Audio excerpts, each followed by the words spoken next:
अस्सलामुअलैकुम जी। आज हम लोग पढ़ेंगे चैप्टर नंबर 5 का लास्ट पार्ट। इससे पहले हम लोगों ने चैप्टर नंबर 5 के 3 पार्ट्स अपलोड किए हैं। ये सेक्शन नंबर 88 से सेक्शन नंबर 103 तक जाएगा लेक्चर। अगर आपने चैनल अभी तक सब्सक्राइब नहीं किया तो कर लें और बेल आइकन को ज़रूर प्रेस कर दें ताकि जब कोई नई वीडियो आए तो आप लोगों को नोटिफिकेशन मिल जाए। Okay, thank you so much. और अब हम आगे चलते हैं। स्टॉपिंग ऑफ द पोल है हमारा सेक्शन नंबर 88। इसके हर पॉइंट को हम लोग सेक्शन बोलते हैं। इलेक्शन एक्ट 2017 के हर पॉइंट को सेक्शन बोला जाता है। तो ये सेक्शन नंबर 88 जो है वो है स्टॉपिंग ऑफ पोल से रिलेटेड। स्टॉपिंग ऑफ पोल में वो कहता है कि जो इलेक्शन प्रिजाइडिंग ऑफिसर है ना, प्रिजाइडिंग ऑफिसर जो होता है वो एक पोलिंग स्टेशन का हेड होता है। तो वो कहता है कि जो प्रिजाइडिंग ऑफिसर है वो किसी भी टाइम पे एक पोलिंग को स्टॉप करवा सकता है एक पोलिंग स्टेशन पे, और साथ उसको ना वो बता देगा उसका जो प्रिजाइडिंग ऑफिसर के ऊपर होता है ना ऑफिसर, वो होता है रिटर्निंग ऑफिसर। कहता है वो प्रिजाइडिंग ऑफिसर अपने पोलिंग स्टेशन पे पोलिंग रोक सकता है किसी भी टाइम और फिर अपने ऊपर रिटर्निंग ऑफिसर को बता सकता है कि भाई मैंने तो पोलिंग रोक दी है। पोलिंग किस तरह रोक सकता है? वो कहता है प्रिजाइडिंग ऑफिसर के अगर इसी तरह के कोई भी हालात आ जाते हैं जो उसके इख्तियार में नहीं है तो वो क्या कर सकता है, वो पोलिंग को रोक सकता है। तो उसके बाद वो कहता है कि अगर अनलॉफुली उससे कोई बैलेट बॉक्स ही छीन के ले गया या कुछ इस तरह की हरकत होगी जो तो बिल्कुल उसके इख्तियार में नहीं थे और उसके बाद रिज़ल्ट ख़राब हो जाएंगे, इस बात का उसको यकीन है, तो वो फिर क्या कर सकता है, वो पोलिंग रोक सकता है। अब वो कहते हैं कि जहाँ पे पोलिंग रोक दी गई है, रिटर्निंग ऑफिसर जो है वो प्रिजाइडिंग ऑफिसर रिटर्निंग ऑफिसर को बताएगा, रिटर्निंग ऑफिसर जो है वो आगे बताएगा कमीशन को, हालात से आगाह करेगा और कमीशन जो होगा वो कहेगा कि फिर भाई फ़्रेश पोलिंग करवा देते हैं आप इधर ना किसी और दिन, आज का दिन तो ख़राब हो गया। अगर कमीशन को लगता है कि भाई नए रिज़ल्ट ख़राब नहीं हुए होंगे इससे, या कोई इस तरह के हालात हैं कि ठीक है भाई वोट कास्ट हो गए थे उसके बाद कोई इस तरह का हालात में ख़राबी हुई है जिसकी वजह से रिज़ल्ट्स पे फ़र्क नहीं पड़ा होगा, तो फिर पोलिंग को उसी पोलिंग को भी माना जा सकता है। आगे वो कहता है कि कमीशन जो है वो एक फ़्रेश पोल, जब उन कमीशन को यकीन हो जाए कि भाई धांधली हो गई होगी तो वो फ़्रेश पोल अनाउंस कर सकता है। और किस तरह करेगा, नोटिफिकेशन देगा अपने ऑफिशियल गैजेट में, अपॉइंट करेगा एक दिन के भाई उस दिन इलेक्शन होगा, इतने इतने घंटे के लिए होगा, दोबारा से मतलब पूरा स्केड्यूल अपना दे देगा पोलिंग डे का। और जो रिटर्निंग ऑफिसर होगा उसको चाहिए कि वो पब्लिक नोटिस लगा दे और प्लेस और आवर्स भी बता दे कि कहाँ वोटिंग होगी, कितनी देर के लिए होगी। फ्रेश पोलिंग की बात की जाए तो वो कहता है कि पोलिंग स्टेशन के अंदर जो है वोटर्स दोबारा जाएंगे और दोबारा वोट कास्ट करेंगे। इस तरह नहीं होगा कि जो आपने पिछली दफ़ा वोट कास्ट किया था तो वही चल जाएगा, दोबारा सारे नए फ्रेश वोट्स काउंट होंगे और वही कास्ट होंगे और वही काउंट होंगे। आगे वो कहते हैं voting after close of polls. अब एक दफ़ा अगर वो जो होते हैं वोटिंग के आवर्स बंद हो गए हैं, मतलब ख़त्म हो गए हैं, इस तरह होता है ना कि सुबह 9 से शाम 5 बजे तक वोटिंग होती है नॉर्मली, तो 5 बजे के बाद जो है 5 बजे नहीं, आप उसे यही कह लें कि वोटिंग आवर्स जो कमीशन ने फ़िक्स किए हैं, अगर उसके बाद कोई बंदा जो है वो लेट आता है उसको नहीं बैलेट पेपर दिया जाएगा, उसको कम अज़ कम उस बिल्डिंग के अंदर होना चाहिए जहाँ पे वोटिंग हो रही है, टेंट, बिल्डिंग, रूम जो भी है वहाँ उसको उसके अंदर होना चाहिए। ओके, अगर वो अंदर नहीं है तो उसको बैलेट पेपर इशू नहीं होगा और वोट नहीं दे सकेगा वो। Proceedings at the close of poll. अच्छा जी, अब हमारे पास सारी वोटिंग हो गई है, उसके बाद क्या प्रोसीजर होगा? वोटिंग हो गई है, सारे चले गए अपने घरों को, सिर्फ वहाँ पे कौन है? प्रिजाइडिंग ऑफिसर है, पोलिंग एजेंट है, इलेक्शन एजेंट है, कंटेस्टिंग कैंडिडेट्स हैं, और वो है कोई भी ऑब्जर्वर है जो इलेक्शन कमीशन ने लगाया हुआ है। ये लोग अब सिर्फ उधर मौजूद हैं। तो अब क्या किया जाएगा? प्रिजाइडिंग ऑफिसर जो है उसको चाहिए कि फटाफट इमीडिएटली ना वोटों की काउंटिंग स्टार्ट करे, किन की मौजूदगी में? इन्हीं लोगों की मौजूदगी में जो भी मैंने आपको बताया। आगे वो कहते हैं प्रिजाइडिंग ऑफिसर जो है उसको क्या करना चाहिए, उसको ना देखें जो उम्मीदवार होते हैं या उसके पोलिंग एजेंट्स होते हैं या इलेक्शन एजेंट्स होते हैं उसके, वो तो जो है उनको उनकी तो बड़ी बड़ी क्यूरोसिटी होती है कि भाई कितने हो गए वोट ना, तो वो इलेक्शन एजेंट वो जो है प्रिजाइडिंग ऑफिसर उसको चाहिए कि वो साथ साथ ना उन लोगों की तसल्ली भी करवाए और अपने काउंटिंग को भी जारी रखे। काउंटिंग उसने ये नहीं कि उसने बैठ के ही सारे वोट गिनने होते हैं, उसने असिस्टेंट ये रिटर्निंग ऑफिसर से काम लेना होता है, तो उसको चाहिए कि वो सारा काम स्मूथली चलाए, उन लोगों को भी कंट्रोल में रखे जो बार बार उससे रिज़ल्ट पूछ रहे होते हैं उन्हें भी बताएं और साथ साथ काउंटिंग भी करता जाए। अब वो कहते हैं जो प्रिजाइडिंग ऑफिसर है ना उसको चाहिए कि वो किसी एक्स्ट्रा बंदे को अंदर ना आने जाए सिवाय उनके जो पोलिंग एजेंट है, इलेक्शन एजेंट है, ऑब्जर्वर है कमीशन की तरफ से, या कंटेस्टिंग कैंडिडेट है। अब वो कहते हैं जो प्रिजाइडिंग ऑफिसर है उसको क्या करना चाहिए, उसको चाहिए कि फटाफट सारे बॉक्सेस खाली करे और सारा सब कुछ सबको कहे कि सबको क्या मतलब गिनना शुरू कर दे। और गिनने के बाद क्या करे कि टेंडर्ड बैलेट पेपर्स को भी चेक करे, चैलेंज बैलेट पेपर्स को भी चेक करे और उन्हें भी काउंट करे। ठीक है, टेंडर्ड और चैलेंज बैलेट पेपर्स कौन से थे वो मैंने पिछले वीडियो में बताया था, इसको जो पार्ट 3 था उसमें। ओके जी, आगे वो कहता है कि सब कुछ काउंट करने के बाद ना उसको चाहिए कि वो बताए कि इस बंदे के इतने कैंडिडेट, इस बंदे के इतने वोट हैं, इस बंदे के इतने वोट हैं, और अंदर से वो निकाल दे जो ख़राब वोट थे या जो वोट ज़ाया हो गए हैं। ठीक है, अब वो कहते हैं वोट ज़ाया कौन से होंगे या कौन से वोट जो हैं एक्सक्लूड किया जाएंगे, मतलब वो वोटिंग में काउंट नहीं होंगे। वो कौन से वोट होंगे जिन पे ऑफिशियल मार्क नहीं होगा, सिग्नेचर नहीं होगा प्रिजाइडिंग ऑफिसर का। कोई भी जो मतलब एक्स्ट्रा हरकत हुई होगी ना, उस पर कोई निशान लगे हुए हैं या कोई चीज़ चिपकी हुई है, कोई कागज़ चिपका हुआ है या कुछ भी इस तरह की चीज़ है जो बैलेट पेपर को मशकूक बना रहा है, तो वो बैलेट पेपर काउंट ही नहीं होगा। या फिर इस तरह हो जाए कि दो बैलेट पेपर एक जिस तरह होता है उसमें दो स्पेसेस हैं और दोनों के दरमियान में ठप्पा लगा हुआ है, तो पता ही नहीं चल रहा कि वोट ऊपर वाले को डला है कि नीचे वाले को डला है, उस टाइम भी वोट ज़ाया हो जाएगा। ठीक है, उसको चाहिए कि वो ज़ाया शुदा वोट निकाल के वो सही वाले वोट गिने कि किस बंदे को कितने वोट डले हैं। उसके बाद उसको चाहिए कि क्या करे कि एक बैलेट पेपर अच्छा जी, बैलेट पेपर वो कहता है वही वाला मार्क करेगा, वो जो ना वो जो स्पेस दी होती है जिसमें उस बंदे का नाम लिखा हो बैलेट पेपर पे और आगे उसका निशान हो, अगर उस स्पेस के ऊपर ही ठप्पा लगा है तो फिर ही उस बंदे का वोट काउंट होगा, वरना वो इनवैलिड हो जाएगा। ठीक है, वो देखें डिवाइडेड इक्वली अगर हुआ बिटवीन टू सच स्पेसेस तो वो इनवैलिड हो जाएगा। आगे वो कहते हैं कि प्रिजाइडिंग ऑफिसर जो है वो रिकाउंट कर सकता है अगर उसे लगे कि रिकाउंट होना चाहिए, या फिर उसको कंटेस्टिंग कैंडिडेट, इलेक्शन एजेंट या पोलिंग एजेंट के कि भाई ज़रा दोबारा गिन दो, लगता है गलती हो गई गिनने में, तो वो फिर दोबारा भी गिन सकते हैं, लेकिन उसे सिर्फ एक दफ़ा दोबारा गिनना चाहिए, रिकाउंट सिर्फ एक दफ़ा होना चाहिए उसके बाद ना। अच्छा जी, अब वो कहते हैं कि जो वैलिड बैलेट पेपर्स हैं जो किसी बंदे के हैं, अब कैंडिडेट ए था, कैंडिडेट बी था, उसको चाहिए कैंडिडेट ए के अलहदा बक्से में डाले, कैंडिडेट बी के अलहदा पैकेट में डालें और उन दोनों को फिर सील करे और फिर उसके ऊपर लिखे कि भाई इस बंदे को फिगर्स में भी लिखे और लेटर्स में भी लिखे कि भाई इस बंदे को इतने वोट डले हैं, इस बंदे को इतने वोट डले हैं।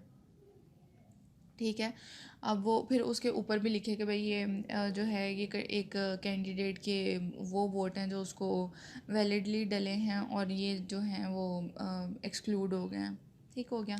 उसके बाद वो कहता है कि ना बैलेट पेपर जो हैं वो एक्सक्लूडेड जो हैं उन्हें सेपरेट पेपर में डालें और फिर बताया कि जो टोटल नंबर हैं उसमें भी यही है कि उसके ऊपर भी लिखे कि भाई इतने जो हैं वो एक्सक्लूड हो गए हैं।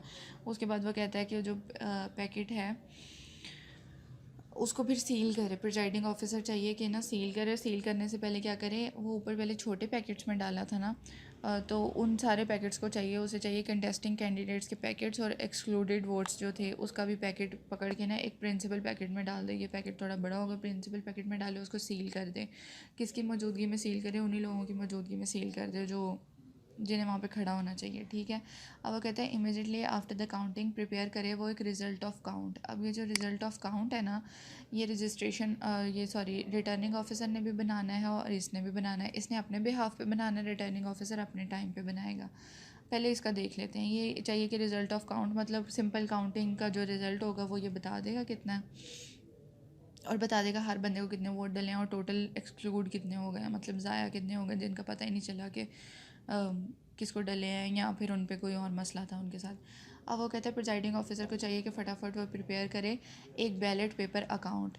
एक बैलेट पेपर अकाउंट इसने प्रिपेयर करना होता है और एक इसने ये रिज़ल्ट ऑफ काउंट प्रिपेयर करना होता है। रिज़ल्ट ऑफ काउंट और बैलेट पेपर अकाउंट ये दो चीज़ें प्रिपेयर करता है ये। और उसे कहता है कि वो ना रिज़ल्ट ऑफ काउंट के बाद ना ये दो चीज़ें जो इसने होती हैं ना प्रिपेयर करके आगे भी भेजनी होती हैं। अब वो कहता है कि बैलेट पेपर अकाउंट में क्या होगा, बैलेट पेपर अकाउंट के अंदर सिंपल यही बात होगी कि इस बंदे को हमने बैलेट पेपर कितने दिए थे, इसने यूज़ कितने किए हैं, इसने जो नहीं यूज़ हुए वो कितने हैं, स्पॉइल्ड कितने हैं, रिटर्न स्पॉइल्ड कितने हैं, उसके अलावा टेंडर्ड कितने, चैलेंज्ड कितने हैं। ठीक है, ये सारे बैलेट पेपर्स वो देख लेंगे कि कितने इशू हुए, कितने इशू नहीं हुए, कितने अंदर से टेंडर हो गए, कितने अंदर से वोट कास्ट हो गए, मतलब बक्सों में से कितने निकल आए वही होंगे जो वोट कास्ट होंगे, और चैलेंज कितने हो गए और स्पॉइल्ड कितने हो गए। सारे मतलब जितने उसको दिए थे उन सबको मिला के उतने होने चाहिए जितने वापस बरामद भी हो रहे हैं। ठीक है, ये ना ओके बैलेट पेपर्स गायब हो जाए। अब प्रिजाइडिंग ऑफिसर क्या करेगा, वो रिज़ल्ट ऑफ द काउंट को, जो उसने ऊपर सिंपल काउंटिंग का रिज़ल्ट बनाया था, और बैलेट पेपर अकाउंट को साइन करेगा और दूसरों के भी सिग्नेचर तो उसके ऊपर लेगा अपने, और senior most assistant presiding officer के भी सिग्नेचर लेगा, इलेक्शन कमीशन का ऑब्जर्वर है उसके भी सिग्नेचर लेगा, सबके सिग्नेचर्स लेके ऊपर ना उसको आगे फॉरवर्ड करेगा। तो अगर जो है कि कोई कैंडिडेट या उसका पोलिंग एजेंट सिग्नेचर करने से उस पर इनकार कर देता है कि भाई हम नहीं मान रहे इसको, तो फिर उसके ऊपर वो नोट लिख देगा कि भाई इस बंदे ने सिग्नेचर नहीं किए, ये इस वजह से नहीं किए। अब वो कहते हैं प्रिजाइडिंग ऑफिसर जो है उसको क्या करना चाहिए, कॉपी करनी चाहिए each result of the account की और बैलेट पेपर अकाउंट की, साइन करना चाहिए, स्टैम्प करना चाहिए, थंब इम्प्रेशन लगाना चाहिए, और ये बाकी सबके भी जिनके सिग्नेचर बनते हैं उसके ऊपर करवाने चाहिए। और अगर कोई नहीं करवाना चाहता तो वो फिर बता देता है, रिकॉर्ड कर देता है ऊपर एक नोट को कि भाई ये तो नहीं सिग्नेचर कर रहा ऊपर। ठीक हो गया। प्रिजाइडिंग ऑफिसर को चाहिए कि पब्लिश कर दे उस रिज़ल्ट ऑफ काउंट को और बैलेट पेपर अकाउंट को, जो उसने साइन किया होता है और दूसरों ने भी साइन किया होता है। ठीक है, पब्लिक इंस्पेक्शन के लिए उसकी कॉपीज़ जो है ना किसी जगह पे लगा दे कि भाई मेरी तरफ से तो ये रिज़ल्ट बन रहा है। ओके, आगे वो कहता है कि प्रिजाइडिंग ऑफिसर को फिर क्या करना चाहिए, सील करना चाहिए सेपरेट पैकेट्स में। ऊपर जो बताया था ना कि उसे क्या क्या वो सील कर रहा था, ऊपर वो कर रहा था जो वोट कंटेस्टेड कैंडिडेट्स को चले डल गए थे और जो एक्सक्लूडेड वोट्स थे, ऊपर उसने वो दो चीज़ें प्राइमरी उसमें डाल दी थी, पैकेट में डाल दी थी। अब ये दोबारा और पैकेट्स बन रहे हैं, इन पैकेट्स में क्या डालना है, अनइशूड बैलेट पेपर्स डलेंगे, टेंडर्ड बैलेट पेपर्स बनेंगे, इवन टेंडर्ड वोट्स की लिस्ट डलेगी। ये टेंडर्ड वोट्स और चैलेंज वोट, स्पॉइल्ड वोट्स पिछले लेक्चर में हैं पार्ट नंबर 3 में। ठीक है, अच्छा जी, अब वो कहता है कि ये सब कुछ हो गया, ये सारी चीज़ें डालेगा वो उसमें, ये सारी चीज़ें वो एक्स्ट्रा उसमें डालेगा, मतलब इस पैकेट में डालेगा, अलहदा पैकेट में, सेपरेट पैकेट्स में डालेगा इन्हें, और डालने के बाद जो होगा वो इसका रिकॉर्ड करेगा। और भी इस तरह का कोई डॉक्यूमेंट जो कमीशन कहती है कि भाई वो भी हमें चाहिए, काउंटर फॉइल्स बहुत इंपॉर्टेंट चीज़ होती है, काउंटर फॉइल्स जो यूज़ हुई हैं वो भी डालेगा अंदर, और mark copies of electoral rolls, वो जो इलेक्टोरल रोल्स जिन पे लाइनें लगी थी कि भाई ये भी कास्ट कर गया, ये भी कास्ट कर गया, वो भी अंदर डालेगा वो। और डालने के बाद क्या करेगा कि ऑब्टेन करेगा एक, फिर स्टेटमेंट लेगा लोगों से कि मैंने तुम लोगों के सामने डाली है, ये कुछ था इसमें, अब इस पर सिग्नेचर कर दो। ठीक है, सिग्नेचर ले लेगा लोगों के, और फिर उसके बाद क्या करेगा, उसके बाद सिग्नेचर लेने के बाद, स्टेटमेंट लेने के बाद, अगर कोई चाहे तो उस पर सील लगाना चाहे प्रिजाइडिंग ऑफिसर के साथ साथ, तो वो अपनी सील भी लगा सकता है। ठीक है, अब वो कहते हैं कि प्रोसीडिंग क्लोज़ हो गई। तो प्रोसीडिंग क्लोज़ होने के बाद वो क्या करेगा, result of the account, ballot paper account जो उसने तैयार किए हुए हैं वो सेंड कर देगा रिटर्निंग ऑफिसर को और ऑफिसर्स को जो ऑथराइज बाई कमीशन होंगे। बस उसने काम कर लिया अपना। उसके बाद वो एक और काम करेगा बेचारा, वो क्या करेगा, वो करेगा जी, प्रिजाइडिंग ऑफिसर ने फटाफट देखना है कि जेंडर डिसएग्रीगेटेड स्टेटमेंट एक पब्लिश करनी है उसने। उसमें ये होता है कि भाई कितने आदमी आए थे, कितनी औरतें आई थी, सिंपल यही था।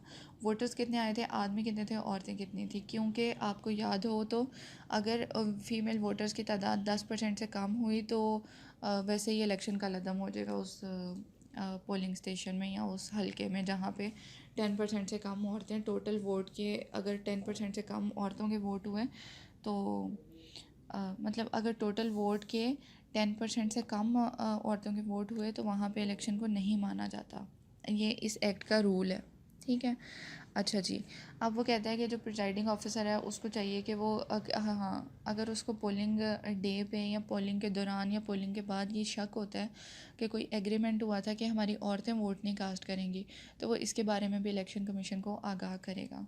किसी जगह पे इस तरह हो जाता है ट्राइबल एरियाज़ में या इधर उधर भी, कि इस तरह के एग्रीमेंट्स हो जाते हैं कि भाई औरतों को वोट नहीं कास्ट करने देना, तो उसके बारे में भी वो इन्फॉर्म करेगा।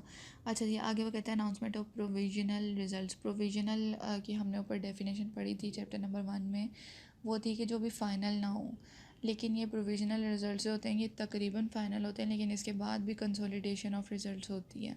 ठीक है, तो उसके बाद भी कुछ हो सकता है। अब वो कहता है कि प्रोविजनल रिजल्ट्स में क्या होता है कि जब आरओ को रिजल्ट मिल, मतलब रिटर्निंग ऑफिसर को प्रिजाइडिंग ऑफिसर ने रिज़ल्ट भेज दिए हैं, तो उसको चाहिए कि वो प्रिपेयर करे और अनाउंस करे provisional consolidated statement of results, और काउंट करे of the count of the constituency. हाँ जी, वही, मतलब रिजल्ट्स वो अपनी तरफ से पब्लिश करे, और रिज़ल्ट जो हों वो उससे साइंड हों, और वो किसी अच्छी जगह पे लगाया अपने ऑफिस में कि लो भाई ये मेरी तरफ से रिजल्ट है, ये देख लो। पोस्टल बैलेट्स अब ये वो पॉइंट है कि ना जो लोग अपने घरों से दूर हैं, जिनकी दूर पोस्टिंग हुई हुई है, पाकिस्तान को सर्व कर रहे हैं, या फिर इस तरह के पुलिस वाले भी लगा लें आप, जिनकी पुलिस वाले या इलेक्शन ऑफिशल्स जिनकी कहीं पे पोस्टिंग हो गई है और उन्होंने वोट कास्ट करना है, तो वो क्या करते हैं, वो रिटर्निंग ऑफिसर को एप्लीकेशन लिख सकते हैं, भाई हमें बैलेट पेपर इधर भेज दो जहाँ हम हैं, हम वोट कास्ट करना चाहते हैं। अब वो कौन कौन बंदा हो सकता है रिटर्निंग ऑफिसर को? Polling station other than one, जब आपकी अपने पोलिंग स्टेशन से कहीं दूर आप हो और आपकी पोलिंग स्टेशन आपसे दूर हो गया, तो आप उसको कर क्या करो कि रिटर्निंग ऑफिसर को एप्लीकेशन भेजो। या फिर इस तरह है कि आप डिसेबल हो और आपकी नेशनल आइडेंटिटी कार्ड पे इवन लोगो भी लगा हुआ है कि आप डिसेबल हो, तो आप रजिस्ट्रेशन अथॉरिटी को रिटर्निंग ऑफिसर को आपने लिखना है कि भाई मुझे ना वो भेज दो एक बैलेट पेपर, मैंने वोट कास्ट करना है। या आप कैदी हो, ठीक हो गया। अब वो कहते हैं कि अगर तो अब इस वोटर को क्या करना चाहिए, इस वोटर ने एप्लीकेशन कब तक देनी है? वो कहते हैं कि अगर तो वो पर्सन जो है वो क्लॉज नंबर ए टू सी में फॉल करता है, यानी क्लॉज नंबर ए टू सी में वो थे लोग जो ना पाकिस्तान की सर्विस में लगे हुए हैं, उनकी बीवियाँ उनके बच्चे, जाहिर सी बात है वो कहीं और गए हैं, अगर उनकी पोस्टिंग हुई हुई है अपने हल्के से बाहर, तो फिर जो है वो क्या करेंगे, अपने हल्के से बाहर उनकी पोस्टिंग हुई हुई है, तो वो आ तो नहीं सकते इस तरह इमिजिएटली, तो वो फिर क्या करेंगे, अपना जो है पोस्टल के थ्रू भी अपना वो मंगवा सकते हैं वोट। अगर उनकी पोस्टिंग कहीं और हुई है तो उन्हें चाहिए कि जैसे इलेक्शन प्रोग्राम अनाउंस हुआ है ना, उसके बाद वो बता दें कि एप्लीकेशन दे दें रिटर्निंग ऑफिसर को। दूसरे पॉइंट में वो कहता है कि अगर तो क्लॉज बी ऊपर ये कह रहा था कि इवन जिस तरह कोई इलेक्शन ऑफिशियल है या कोई पुलिस वाला है, उसकी पोस्टिंग आपकी ने कहीं और कर दी है, तो अब वो कितनी की देर पहले आपको बता सकता है? वो आपको कब बताएगा? वो आपको अपॉइंटमेंट के 3 दिन के अंदर अंदर आपको ना एप्लीकेशन लिखे कि भाई मुझे आपने यहाँ भेजना है मेरा बैलेट पेपर, ठीक है। अब रिटर्निंग ऑफिसर क्या करेगा, वो उस एप्लीकेशन को देखेगा, उस एप्लीकेशन के अंदर क्या क्या होना चाहिए, वोटर का नाम होना चाहिए, एड्रेस होना चाहिए, सीरियल नंबर होना चाहिए, इलेक्टोरल रोल वाला, मतलब इंतखाबी फहरिस्त वाला उसका सीरियल नंबर होना चाहिए उसके ऊपर। रिटर्निंग ऑफिसर क्या करेगा, रिसीव करेगा उस एप्लीकेशन को और वोटर को एक लिफाफे के अंदर जो है बैलेट पेपर इशू कर देगा। वो बैलेट पेपर वहाँ के पोस्ट ऑफिस में जाएगा, वो वोटर पोस्ट ऑफिस आएगा, आके जो है पोस्ट ऑफिस में वोट कास्ट करेगा और फिर उसको दोबारा पोस्ट कर देगा। वो कहते हैं एक फॉर्म सर्टिफिकेट ऑफ पोस्टिंग जो है वो फिल किया जाएगा वहाँ पे, एक proper official of the post office एक फॉर्म होगा, जाहिर सी बात है उसकी भी तो शनाख्त उधर करनी है कि वही आया है या नहीं, तो वो फिर पोस्ट ऑफिस का एक ऑफिशियल उसे प्रॉपर फिल करेगा, उसके बाद उसको परमिशन देगा कि भाई तुम वोट कास्ट कर लो। जो भी उसने लगाया होगा वो उसको पकड़ के एनवेलप में डालेगा और वापस रिटर्निंग ऑफिसर को भेज देगा। वो बंदा वापस रिटर्निंग ऑफिसर को भेजेगा कि भाई ये मैंने वोट कास्ट कर दिया, और जल्दी भेज देना चाहिए ताकि जो कंसोलिडेटेड रिज़ल्ट हैं उससे पहले उस तक पहुंच भी जाए। आगे वो कहते हैं वोटिंग बाय ओवरसीज़ पाकिस्तानीज़, ये अब इनोवेशन की बात की जा रही है नई टेक्नोलॉजी की पे कि अगर ओवरसीज़ पाकिस्तानियों को भी किसी तरह वोटिंग का हिस्सा बनाया जाए, या फिर इस तरह किया जाए कि बाई इलेक्शंस जो हैं उसकी बात की जाती है कि बाई इलेक्शंस में उन्हें ना ये करना चाहिए कि वोटिंग करवानी चाहिए बाहर वालों से, और करवाने के बाद ये पायलट प्रोजेक्ट की बात की हुई है कि कमीशन में कंडक्ट पायलट प्रोजेक्ट वो होता है जो अभी लार्ज स्केल पे अप्लाई ना हो, छोटे स्केल पे सिर्फ उसकी टेस्टिंग चल रही हो। तो वो कहते हैं कमीशन जो होता है वो ना पायलट स्केल पे वो देख सकता है कि ओवरसीज़ पाकिस्तानियों से वोटिंग करा लेते हैं किसी बाई इलेक्शन में।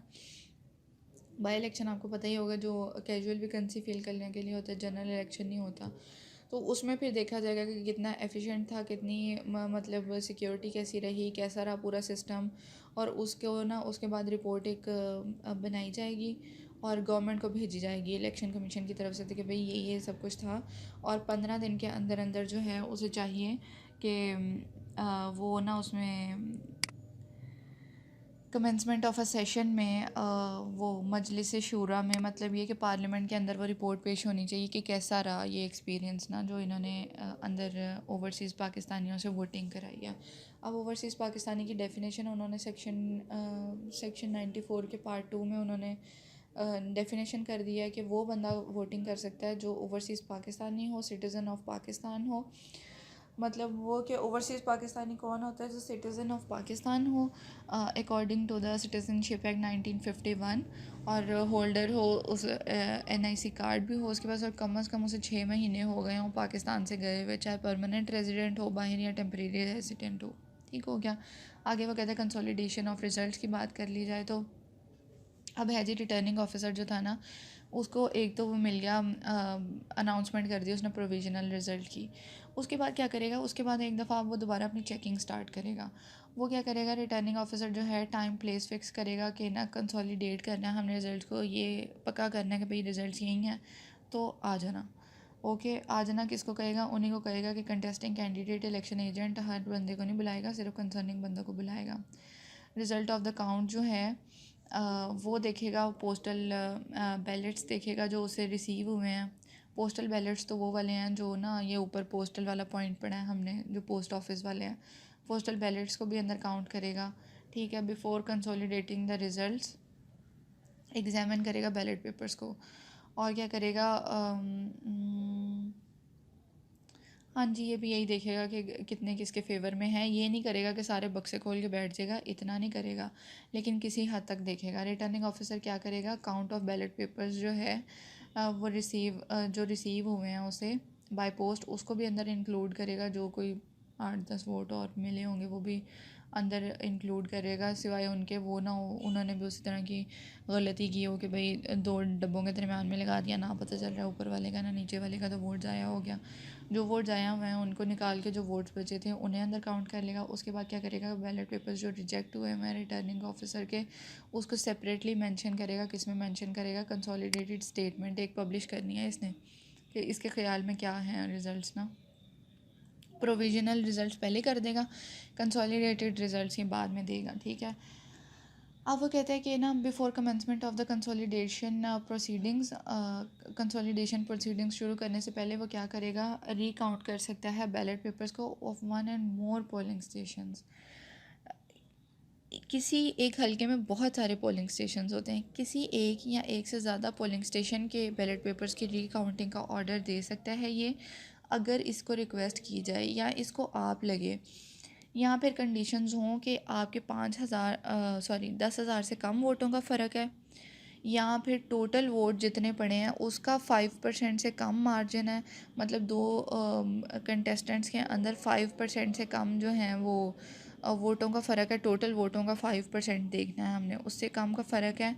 या फिर ओवरऑल 10,000 से कम वोटों का फ़र्क है, जो भी होगा उसमें ना, अगर इन दोनों कंडीशंस पे में से किसी एक कंडीशन पे भी पूरा आ गया ना, तो वो वोटिंग दोबारा करा, मतलब काउंटिंग दोबारा करा सकता है।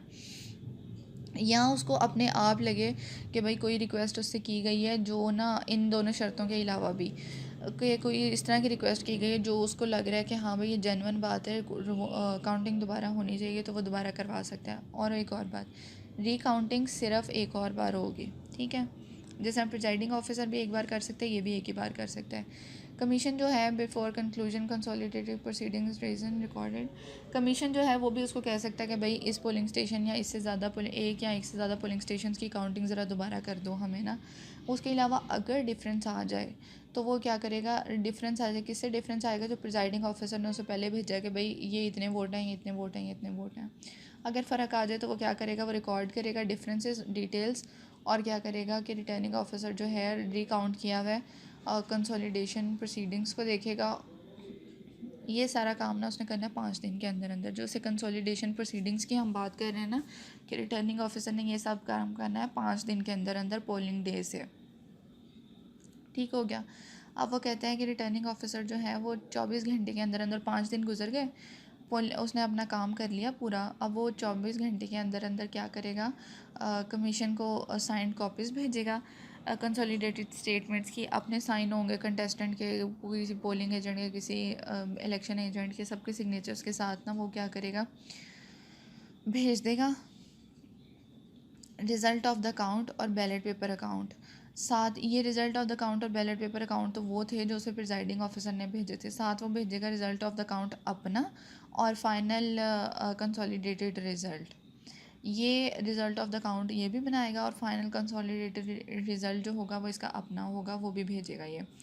अब वो कहता है कि फाइनल कंसोलिडेटेड रिज़ल्ट के बाद क्या करेगा ये, उसकी कॉपीज़ कराएगा उन स्टेटमेंट्स की, और करवाने के बाद जो है उन लोगों को भी दे देगा proceeding a copy of the consolidated statements and results of the, हाँ जी, उन लोगों को दे देगा जो कंसर्निंग पार्टीज़ होंगी, ये जो कैंडिडेट्स होंगे, ठीक है, इलेक्शन एजेंट होंगे उनके, यहाँ इलेक्शन एजेंट होंगे। अब वो कहते हैं कि डॉक्यूमेंट्स रिसीव हो गए कमीशन को, तो कमीशन को चाहिए 14 दिन के अंदर अंदर जो है ना, पोलिंग डे के 14 दिन के अंदर अंदर, मतलब जिस दिन पोलिंग हुई है उसके 14 दिन के अंदर अंदर ना पब्लिश कर दे वेबसाइट पे कि भाई ये डॉक्यूमेंट्स जो है ना हमें रिसीव हुए हैं, ये कंसोलिडेशन रिज़ल्ट है और ये जो है पोलिंग रिज़ल्ट है। मतलब प्रिजाइडिंग ऑफिसर ने जो 2 डॉक्यूमेंट्स जनरेट किए थे और जो उसने 2 किए थे जनरेट, उन सब की डिटेल्स जो है ना वहाँ पे डाल दें। ये दो थे, रिज़ल्ट ऑफ द काउंट एक रिटर्निंग ऑफिसर का था, एक result of the count presiding officer का था। बैलेट पेपर अकाउंट जो था वो रिज़ल्ट प्रिजाइडिंग ऑफिसर ने भेजा था, और फाइनल कंसोलिडेशन रिज़ल्ट जो है वो भेजा था इसने, रिटर्निंग ऑफिसर ने। ये चारों डॉक्यूमेंट्स जो हैं उसे चाहिए फटाफट ना 14 दिन के अंदर अंदर इलेक्शन कमीशन को चाहिए कि वेबसाइट पे डाल दें। उसके बाद ये पॉइंट आता है रीसेलिंग ऑफ द पैकेट्स का and supply of copies. Reselling of the packets में सिर्फ यही पॉइंट बात आप याद रख लें कि जो रिटर्निंग ऑफिसर ने चीज़ें खोली थी ना प्रिजाइडिंग ऑफिसर की सील की हुई, उसको चाहिए कि वो दोबारा सारी चीज़ें जो है सील करें, और सील करने के बाद ना ऊपर अपने ठप्पे लगाए और भेज दे उधर इलेक्शन कमीशन को, तो बाद में भेजते हैं, अभी सिर्फ दोबारा रीसील कर दे। अटेस्टेड कॉपीज़ जो हैं उसकी स्टेटमेंट की कि भाई ये देखें हमने इनकी मौजूदगी में सील कराए हैं कैंडिडेट्स की, वो भी ले लें, ठीक हो गया। आगे वो कहता है कि इक्वलिटी ऑफ वोट्स है। इक्वलिटी ऑफ वोट्स का ये पॉइंट है कि देखें अगर एक उसकी सीट थी, नेशनल असम्बली की सीट थी या प्रोविंशियल असम्बली की सीट थी, तो कंटेस्टिंग कैंडिडेट्स जो थे, कंसोलिडेशन ऑफ रिज़ल्ट्स ने ये साबित कर दिया, मतलब रिटर्निंग ऑफिसर ने ये साबित कर दिया कि भाई 2 के जो वोट्स हैं ना वो बराबर हैं। फिर क्या होगा, फिर ये जो रिटर्निंग ऑफिसर है ना वो क्या करेगा कि दोनों को रिटर्न कैंडिडेट करार दे देगा, कहेगा कि दोनों जीत गए हल्का। फिर उसके बाद क्या होगा, वो कहेगा कि भाई आधा टर्म आपने करने हैं, मतलब 5 साल की टर्म है तो 2.5 साल एक करेगा, 2.5 साल एक करेगा सर्व असम्बली को। अब वो कहते हैं कि कौन पहले करेगा कौन बाद में करेगा, इसकी पर्चियाँ डाली जाएंगी। ये देखें, draw a lot in respect of the return candidates. तो ये पर्चियाँ डाल के ये डिसाइड किया जाएगा कि पहले ऑफिस में कौन जाएगा। नामों की पर्चियाँ डालेंगे, कौन डालेगा, रिटर्निंग ऑफिसर डालेगा, किन की मौजूदगी में डालेगा, कंटेस्टिंग कैंडिडेट्स उनके इलेक्शन एजेंट और उनकी मौजूदगी में डालेगा, ठीक हो गया। अब वो कहते हैं कि ये सारी जो प्रोसीडिंग होगी इनकी मौजूदगी में होगी, इन बंदों की मौजूदगी में होगी, और इनकी स्टेटमेंट भी ली जाएगी कि भाई हमारी मौजूदगी में हुई है। अब बिलफर्ज एक बंदा जो है उसकी पर्ची निकल आई, वो पहले असम्बली में बैठा है। दूसरा बंदा जो जिसकी पर्ची दूसरे नंबर पे जिसकी पर्ची नहीं निकली थी, उसने उसकी दूसरी टर्म बनती थी, तो उसने क्या करना है कि ना उसकी दूसरी हाफ़ टर्म बनती थी, तो वो अगर उसकी डेथ हो जाती है या उसे कुछ भी हो जाता है तो फिर क्या होगा, जो पहले से सर्व कर रहा है ना वो ही सर्व करता रहेगा, या फिर जो अपनी टर्म पूरी किए बगैर ही मर गया तो वो दूसरा जो है वो उसकी जगह पे आ जाएगा, ठीक है। अब वो ये लास्ट पॉइंट में कहता है कि अगर इस तरह हुआ कंसोलिडेशन ऑफ रिजल्ट्स ने ये साबित कर दिया कि भाई 2 तो नहीं 3 बंदे जो हैं, 3 या 3 से ज़्यादा बंदे जो हैं उनकी इक्वल वोटिंग आ गई है, तो फिर क्या होगा कि वो जो है ना इलेक्शन कमीशन वो कहेगा कि दोबारा पोलिंग होगी, 60 दिन के अंदर अंदर दोबारा पोलिंग करवाई जाएगी वहाँ पे ना। डिक्लेरेशन ऑफ रिज़ल्ट्स में ये है कि जो फाइनल कंसोलिडेटेड रिज़ल्ट आएगा ना, जो रिटर्निंग ऑफिसर ने दिया होगा वो कमीशन को भेज दिया जाएगा। 14 दिन के अंदर अंदर उसको चाहिए कि वो उसे पब्लिश कर दे कि भाई ये जो है हाईएस्ट वोट थे, ये इतने वोट इसको डले, इतने वोट इसको डले हैं, ठीक हो गया। उसके बाद वो कहता है कि पब्लिश कर दे ऑफिशियल गज़ेट में कि ना, यही फिर वही बात है किसको कितने वोट्स डले हैं। अब वो कहता है कि 10 दिन के अंदर अंदर जो है ना रिटर्न कैंडिडेट्स को ना ये कहा जाता है कि 10 दिन के अंदर अंदर आपने बताना है कि आपके कितने इलेक्शन एक्सपेंसेस हुए। Submit a return of election expenses. मुझे पर्सनली ये लग रहा है कि ये जो submit a return of election expenses है, इसका ये मतलब नहीं है कि ना पैसे वापस करो जितने लगे हैं, पैसे दो इलेक्शन को, लेकिन मुझे लगता है कि इसका ये मतलब है कि जितना इलेक्शन पे उसने ख़र्चा किया ना वो शो कराएगा कितना ख़र्चा किया उसने। अब ये देखें यहाँ पे लिखा हुआ है शैल नॉट नोटिफाई, अगर वो नोटिफाई नहीं करता तो ऑफिशियल गैजेट में उसका नाम ही नहीं आएगा एज रिटर्न कैंडिडेट, ठीक है। if he fails to return if he fails to submit his returns of election expenses. पता नहीं क्यों कुछ लोग इसको कह रहे हैं कि ये है कि जी पैसे वापस करें वो जितने एक्सपेंस हुए हैं, लेकिन मुझे इस तरह लगता है कि ये है कि भाई वो बताए कितने पैसे लगे हैं उसके। लेकिन आप इसको ज़रा जहन में रखिएगा कि submit or return of election expenses, इसकी ना ज़रा वो वर्डिंग जहन में रखिएगा कि अगर एमसीक्यू को इस तरह का आए तो फिर ये बनता है ये, ठीक है। कमीशन जो है वो कहता है कि वो डॉक्यूमेंट्स जो है फिर वही 2 दिन के अंदर अंदर जो है वो अपने उसमें पब्लिश कर देगा ऑफिशियल वेबसाइट पे।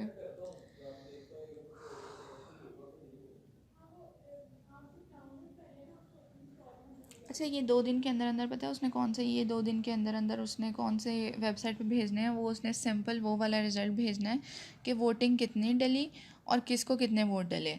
अभी उसने ये नहीं मेंशन करना कि रिटर्न कैंडिडेट्स कौन से हैं, ये तो उसने फटाफट बता देना है। मतलब जाहिर सी बात है उससे तो पता चल ही जाता है जिसको ज़्यादा वोट डले वही जीता, लेकिन जिसको कम डले उसको भी तो पता चलना चाहिए ना कि मुझे कितने डले, ठीक है। तो 2 दिन के अंदर अंदर और कंसोलिडेटेड रिजल्ट्स मिलने के 2 दिन के अंदर अंदर उसको चाहिए कि वो ऑफिशियल गेजेट में बता दें।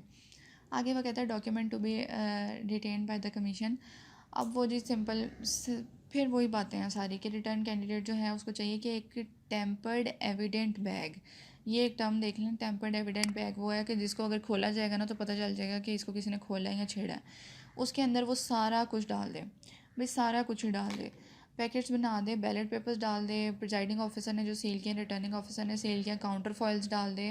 काउंटर फॉइल्स क्या हैं ये भी पिछले लेक्चर्स में मैंने आपको बताया था। काउंटर फॉइल्स डाल दे, मार्क्ड कॉपीज़ डाल दे, इलेक्टोरल रिपोर्ट्स के हर चीज़ जो उसके पास है ना वो सारा कुछ उसमें डाले, लिस्टें भी अंदर डाल दे।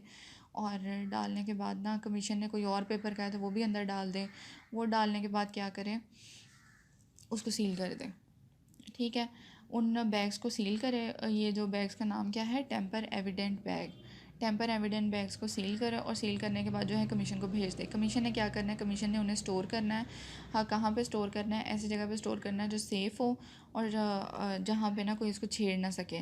अब वो कहता है कि जब तक इस तरह की किसी जगह का अरेंजमेंट नहीं होता जो सेफ़ हो या जहाँ पे रखे जा सके वो वोट्स कमीशन की तरफ से, तो उनसे उसने क्या करना है, उसने ट्रेयरी और सब ट्रेयरी ऑफिसर के पास ना रखवा देना है वो।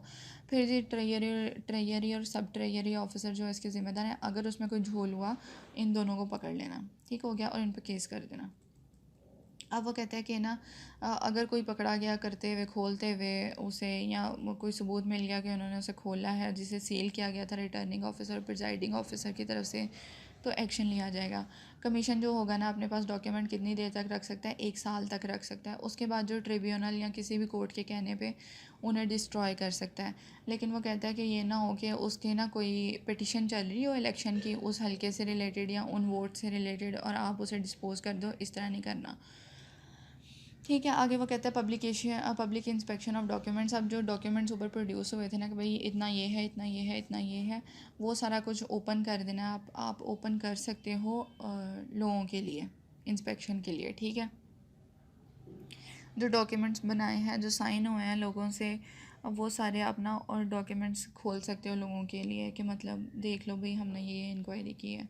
Order for production of documents, इसमें ये होता है कि ना आप प्रोडक्शन ऑफ डॉक्यूमेंट्स का मतलब होता है कि अगर आपको कोई डॉक्यूमेंट लाने के लिए कहता है तो आप क्या करोगे। इलेक्शन ट्रिब्यूनल जो है उसके पास ये इख्तियार है कि वो आपको कह सकता है कि packets of counterfoil certificates और inspection of any counted ballot papers जो है ना वो करे। कौन कहेगा, इलेक्शन ट्रिब्यूनल कह सकता है। अब ये इलेक्शन ट्रिब्यूनल ही कह सकता है, ठीक है। और ये रिफ्यूज़ भी कर सकता है ऑर्डर करने से, कि मतलब अगर रिज़ल्ट उसको कोई अपील करेगा ही ना कि भाई इस तरह करा दें, फिर इलेक्शन ट्रिब्यूनल एक्शन लेगा। अपने तौर पे भी इलेक्शन ट्रिब्यूनल कह सकते हैं कि भाई फ़जूल काम है, रिज़ल्ट पे फ़र्क नहीं पड़ना तो ये हम नहीं खुलवा रहे, ठीक है। अगर बहुत ज़्यादा फ़र्क है तो फिर वो इस तरह कह सकते हैं। तो टाइम प्लेस जो है ये भी इंस्पेक्शन के लिए ये भी वो जो है डिसाइड होगा कि कहाँ पे करनी है इंस्पेक्शन इसकी। उसके बाद जो है वो कहता है कि जब ऑर्डर हो गया किसी भी डॉक्यूमेंट का कि डॉक्यूमेंट निकलवाना है, तो प्रोडक्शन जो है प्रॉपर कस्टडी में होगी। अब वो कहते हैं कि ये बड़े इंपॉर्टेंट डॉक्यूमेंट्स होते हैं। इवन जो आपके सिग्नेचर शुदा ये होते हैं ना नंबर्ड काउंटर फॉइल्स, ये तो आपके प्राइमरी वो होते हैं। प्राइमरी फेशिया का मतलब होता है कि प्राइमरी एविडेंस होता है ये आपके पास कि जिस बंदे ने वोट कास्ट किया है वो वही था। तो ये तो बड़े इंपॉर्टेंट डॉक्यूमेंट्स होते हैं, तो ये एवं भी नहीं खोल के बैठ जाना चाहिए। ये सिर्फ इलेक्शन ट्रिब्यूनल के कहने पे खुलनी चाहिए चीज़ें, ठीक है। उसके बाद वो कहते हैं कि no person shall be allowed to inspect any rejected और काउंटेड बैलेट पेपर्स। आप डॉक्यूमेंट्स तो देख सकते हो ऊपर, ठीक है, लेकिन बैलेट पेपर्स ये नहीं कि आप कह दो कि सारे बैलेट पेपर्स खोल के दिखाओ अब हमें, ठीक है। आगे वो कहता है कि ना बाई इलेक्शंस में है कि जी सीट अगर कोई कैजुअल सीट खाली हो जाती है, कोई फौत हो गया, किसी ने छोड़ दी, कोई डिसक्वालीफाई हो गया, तो इलेक्शन कमीशन जो है वो ऑफिशियल गेजेट में कहेगा कि भाई यहाँ पे जो है री इलेक्शन होना चाहिए, ठीक है, तो उसको बोलेंगे बाई इलेक्शन। नोटिफिकेशन जाएगा, उसके बाद जो है सेक्शन 57 में डेज़ मेंशन है कि कितनी देर बाद क्या होगा, कितनी देर बाद क्या होगा, मतलब नोटिफिकेशन के 7 दिन के अंदर अंदर जो होगा वो दरख्वास्तें जमा होंगी, उसके बाद ये होगा, उसके बाद वो होगा। उसमें कहता है कि वो चेंजेस इस तरह हो सकते हैं कि ना उन दिनों में, जिस तरह अगर नोटिफिकेशन में उन्होंने कह दिया कि 4 दिन के अंदर अंदर दरख्वास्तें जमा कराओ कागजात नामजदगी की, तो फिर 4 दिन के अंदर ही जमा होंगी, ठीक है। Election commission at the time आगे कुछ भी चेंज कर सकता है, तो फिर जो इलेक्शन कमीशन कहेगा उसके अकॉर्डिंग ही चलेगा, लेकिन सेक्शन 57 को भी फॉलो किया जा सकता है।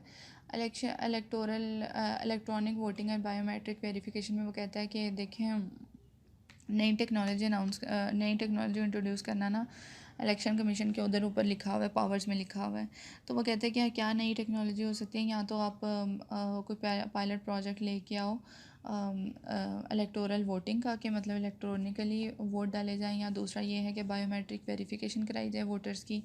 तो इसमें से आप कोई भी हरकत करो तो उसकी ना फिर रिपोर्ट बनाओ पूरी, कि कमीशन को क्या मिला वो हरकत करके, उसकी उस पे पैसे कितने लगे, वो फिजिबल है भी या नहीं, और उसमें सीक्रेसी कितनी रही है, उसकी सिक्योरिटी कैसी रही है, और ये सारी चीज़ें ना फिर आप वो दो कमीशन जो है वो देगा गवर्नमेंट को, और गवर्नमेंट जो है वो क्या करेगी 15 दिन के अंदर अंदर जो है वो मजलिस शूरा के इजलास के अंदर उसको पेश करेगी। ठीक हो गया, आज के लिए इतना ही। आगे चैप्टर नंबर 6 स्टार्ट हो रहा है हमारा। Thank you so much for listening. Video को लाइक ज़रूर कर दीजिएगा और शेयर भी कीजिएगा। Thank you so much.